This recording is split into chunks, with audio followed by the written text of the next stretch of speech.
Morning of September 17th, 1939. The sun rises pale over the eastern Polish plains, filtered by a cold mist carrying the metallic smell of dew mixed with distant smoke from burned villages, while the ground trembles slightly with the guttural roar of approaching Soviet tanks, like a harbinger of betrayal tightening the chests of exhausted Polish soldiers.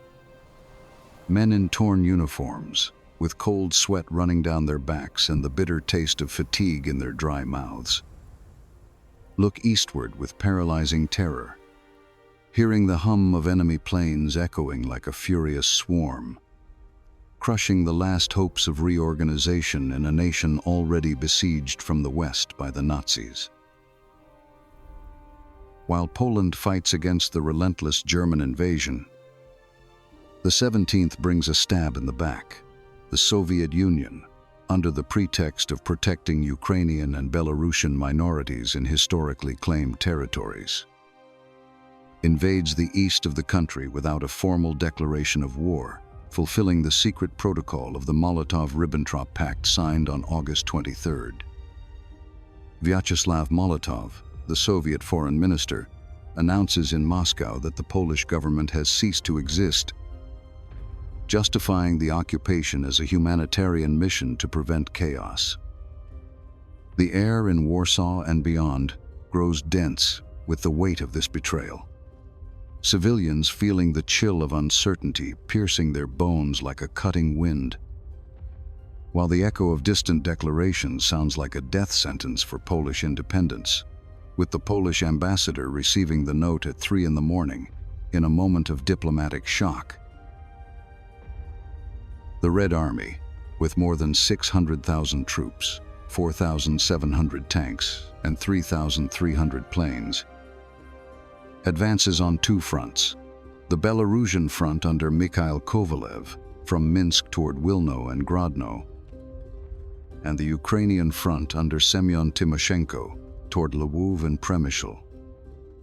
They cross the border at 5 a.m, encountering minimal resistance from the Polish Border Protection Corps, weakened with only about 25,000 men scattered along 1,300 kilometers.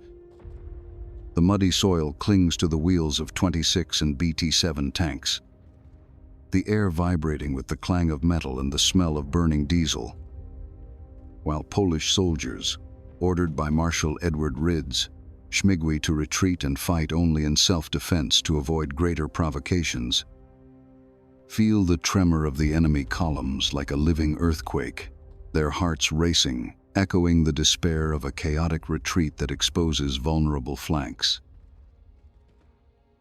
The march eastward, once a hope for regrouping near Lwów, turns into a nightmare. Polish troops, including the 35th Infantry Division and the 10th Motorized Cavalry Brigade, are captured en masse. Thousands surrender to the Soviets to avoid the Germans, but face summary arrests and initial interrogations.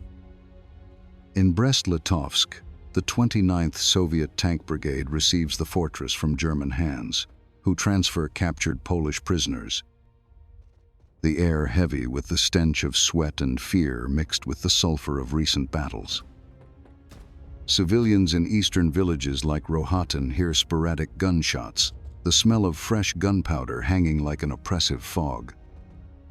Families hiding in damp basements, feeling the sticky touch of cold earth against their skin, with initial lootings by Soviet commissars marking a brutal occupation that includes confiscation of food and property. In Lwów, the largest city in eastern Galicia, a Soviet general orders the surrender of Polish troops, commanded by Władysław Langner. The defenders, exhausted after days of German siege by the 1st Mountain Division, lay down their arms, but are surrounded by the Red Army and marched into captivity.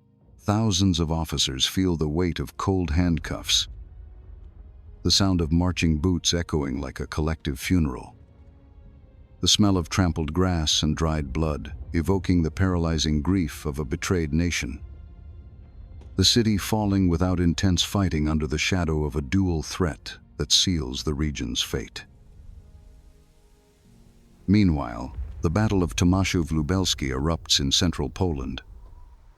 The second largest of the campaign, and the biggest involving tanks, with Polish forces from the Lublin and Kraków armies, under Tadeusz Piskor and Antoni Schilling, facing the German 14th Army of Wilhelm List.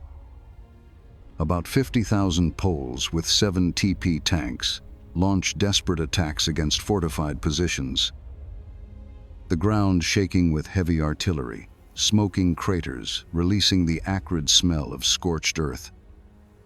Soldiers feeling the heat of nearby explosions licking their skin, cold sweat mixing with the metallic taste of blood in their mouths. During advances that capture initial positions but face fierce panzer counterattacks. In Warsaw, the German siege tightens like an iron claw. More than 1,000 Luftwaffe aircraft continue the incessant bombing, transforming streets into infernos of fire and ruins. The air vibrates with the deafening roar of Heinkel He-111 and Junkers Ju-87 engines. Bombs falling like deadly rain, buildings collapsing in suffocating dust clouds that irritate throats and eyes. Civilians, including the vast Jewish community of 350,000, run to improvised shelters in basements. Feeling the ground tremble like a racing heart, the smell of burned wood and scorched flesh impregnating everything, while the wails of the wounded echo through debris-covered streets, the sticky touch of dried blood, staining hands amid collective terror that has already claimed thousands since the siege began. In the Atlantic, distant but impactful, the British aircraft carrier HMS Courageous is torpedoed by the German U-29, commanded by Otto Schuhart, 150 nautical miles southwest of Ireland during an anti-submarine patrol. The ship sinks in mere 20 minutes, taking 519 lives from a crew of 1,260, including Captain William McKeag Jones, with 2 torpedoes hitting the port side.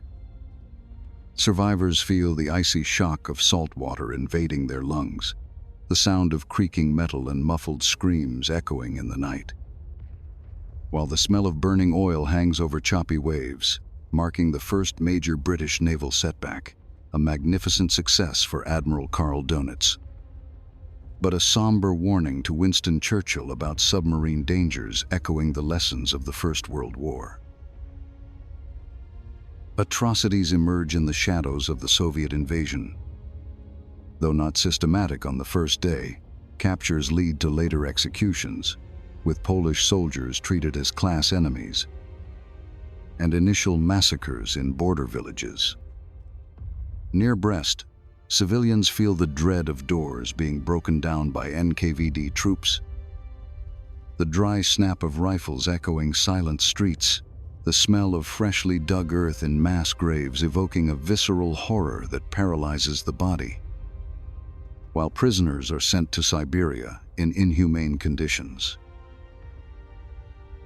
Global reactions echo distant.